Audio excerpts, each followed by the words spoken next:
કૃષ્ણ રામ રામ સીતારામ મિત્રો તો કેમ છો એવું કે બધા મિત્રો મસ્ત અને મજામાં છો તો બધા મિત્રોનું સ્વાગત છે આજના આપણા નવા વ્લોગની અંદર મિત્રો તો જો આજે કારણ કે સવારમાં કંઈક વાતાવરણ જો અલગ છે તો કંઈક મસ્ત મજાનું છે અત્યારે તો હવે જોઈએ આગળ જેમ જેમ જાય કેમ કે સવારમાં તો સારું હોય પરંતુ આજે થોડું રીતે વધુ સારું જોઈએ તો વાદળા પણ છે કેમ કે હવે ચોમાસું નજીક આવતું જાય એના હિસાબે ગરમી જોરદાર છે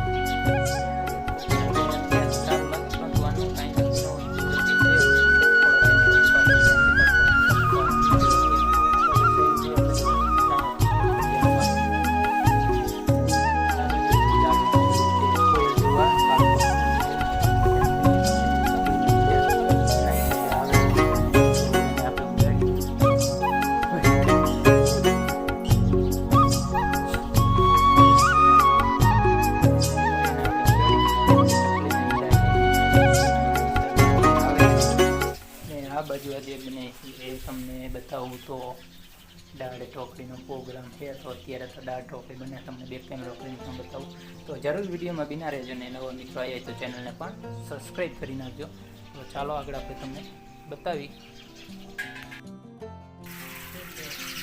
તો જો તુર દાળ છે એ ધોઈ અને પછી આ બાજુ પાણી ગરમ થવા માટે મૂકી દીધું કે એમાં ઓરવાની તો એના પહેલાં સૌથી પહેલાં ધોવાનું કામ છે એ ચાલુ છે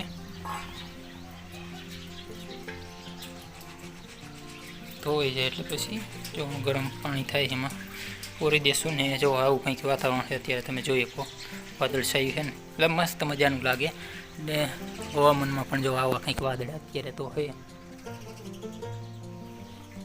કાલે જોરદાર કેમ કે તડકો હતો હવે આજે પણ આપણે તમને વાત કરીએ એમ કે દી જાય પછી ખબર પડે અત્યારે તો સવારમાં તો સારું લાગે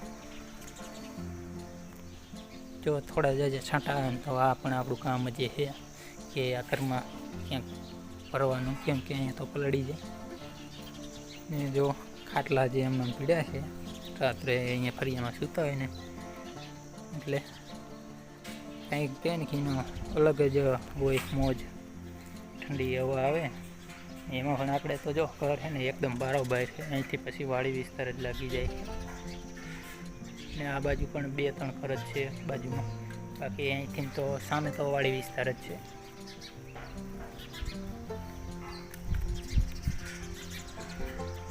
જો તમે સામે જોઈએ તો એકદમ બારોબાર જ છે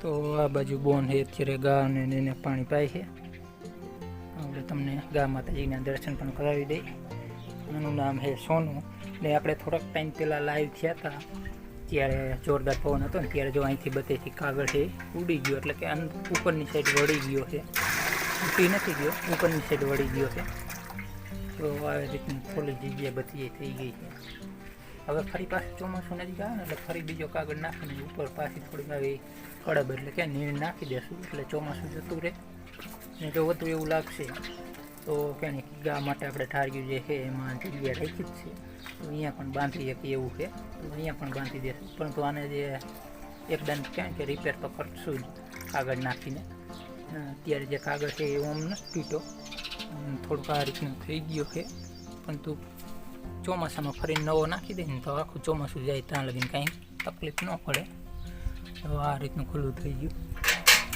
અહીં જો આ રીતનું દોયડું બાંધ્યું છે એ ટાઈમે કહે ને કે જોરદાર પવન હતો એટલે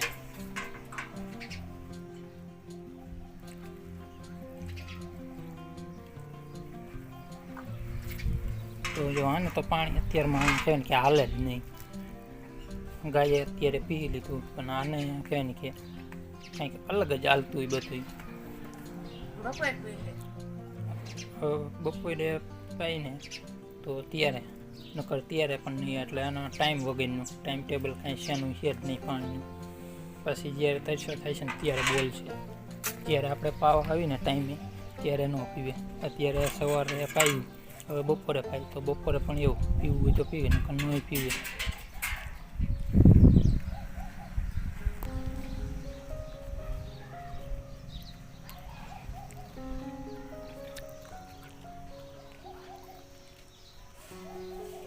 હવે આ બાજુ આપણે રસોડામાં જઈને તમને બતાવ્યું આપણે ડાયરેક્ટ બાફવા માટે મૂકી હતી એટલી બફાણી છે.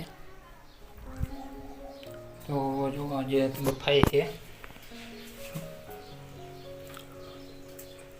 હવે બસ 5-10 મિનિટ રહેશે ત્યાં થઈ જશે. બળતું થાય છે ધીમું ધીમું. ચૂલાની કંઈક મજા જ આ છે કે આ રીતે ધીમે ધીમે બળતે કારણ કે થતું હોય ને એટલે કાંઈ ઓલું ન થાય. ગેસે કરીને તો આ પાણી જે રહ્યું ને એ હજી થોડુંક વધુ રાખવું પડે, કેમ કે પાણી એકદમ બળી જાય પછી, કેમ કે એમાં એક ધારું બળતું થતું. એમાં જો ખીરું ત્યારે થોડુંક વધુ છે, અત્યારે હવે ધીમું ધીમું થાય, પછી થોડીક વાર પછી પાછું ઓલાઈ પણ જાય ને દેતોને તાપથી બધું ચાલતું. તો જો બોન હે ઢોરા પાય અને બીજું જે કામ હતું બધું કમ્પ્લીટ થઈ ગયું ને આપણે આગળ તમને બતાવ્યું ડાયર હવે બફાવા આવી છે. તો એને હવે વઘારવા માટેની તૈયારી બધી ચાલુ થઈ ગઈ છે. આ બાજુ મસાલો છે એ નીકાળી લીધો છે ને આ બાજુ ટમેટાને કાપવાનું છે, મરચું ને સાથે જ કોથમીર. તો બધા મસાલા તૈયાર થાય ત્યાં આપણી ડાયર છે પરફેક્ટ કેમ કે બફાઈ જાય છે. આપણે તમને આગળ બતાવ્યું એમ.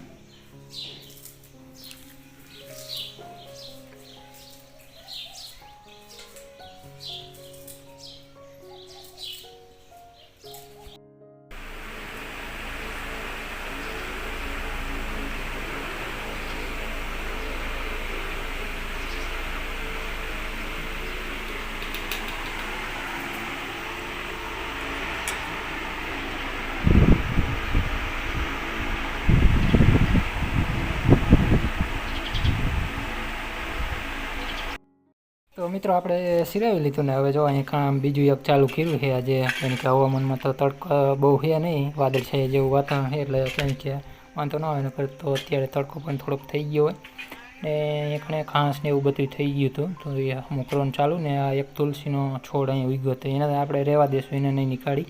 બાકી બીજું બધું અહીં ઘણો કચરો થઈ ગયો હતો.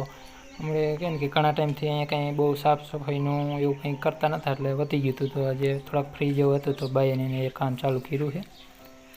બકડીયા હેયાલ બધું પછી નાખવા જવાનું એ બધું કામ ચાલે છે. તો જો મિત્રો આપણે અહીંયા ઘણે તમને બતાવ્યું એમ બા ને એ બધું સાફ સફાઈનું કામ કરતા હતા. તો લીલા બેન એ પણ બહાર આવી ગયા ને જો સીધો રસ્તો જ પકડ્યો દુકાને જવાનો. નાનકા છોકરાને એકદમ દુકાને લઈ જવાની એને રસ્તાની ખ્યાલ આવી જાય એટલે પછી આ રીતે અહીંથી હાલતું થઈ જવાનું. તો જો એની રીતે હાલી જાય. પાછળ જો પાછું વળીને કોઈ પાછળ નથી આવતું ને એમ ધ્યાન કરે છે. જો એમ આપણે પાછળ જઈને વધુ ભાગે.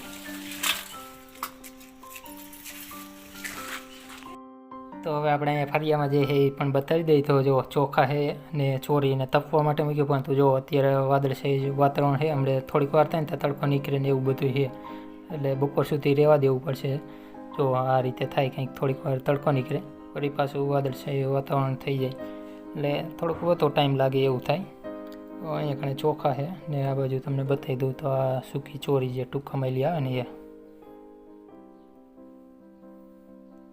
અહીંયા કણે તપવા માટે બે વસ્તુ છે મૂકી દીધું અત્યારે.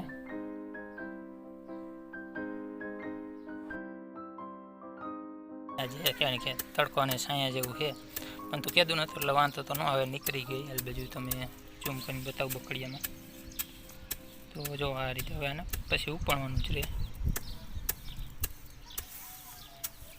પણ આ તો કીધું થોડીક વાર તપતી દઈ બીજું કામ થાય ત્યાં સુધી. તો ઘડીક વાર તડકો ને ઘડીક વાર છાંયો એવું હાલતું હતું, કમ્પ્લીટ થઈ ગયું. ચાજી તો નથી, તમે જોઈએ કોઈ એક બકડી ન થાય પૂરું. 3 કિલો જેટલી થશે.